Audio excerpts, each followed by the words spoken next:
Preparations are underway for the funeral of Pope Francis as leaders of the Catholic Church begin to decide the future of the papacy. The Vatican announcing this morning that a service for the Holy Father will take place Saturday in St. Peter's Square. Thousands are expected to attend. Cardinals from around the world will soon be heading to Rome for both the Pope's funeral and to choose his successor. Among those cardinals is Timothy Dolan, the Archbishop of New York, and he shared some of his thoughts with Maurice Dubois.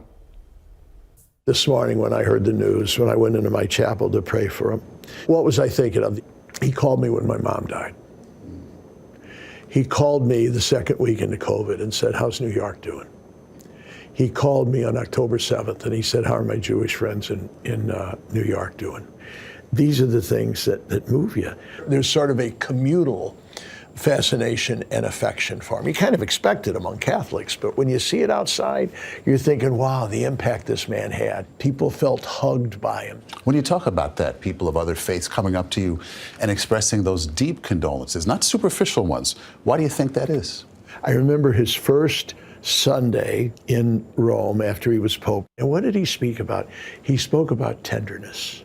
To hear the Pope speak about tenderness, mercy, compassion, love. This is what moved us about him. Is that his legacy? You know how when you read the Gospels, Jesus seemed to have X-ray vision for the people at the side of the road. You know, he'd be surrounded by crowds, but he could always, oh, there's the woman who's suffering. Pope Francis almost had like a radar for people who were left behind at the side of the road. I could see his eyes when he'd see the baby. I could see his eyes when he would see somebody who was maybe bent over and crippled at the side, right over there. I'd say that's a legacy that was contagious and is going to stick with us.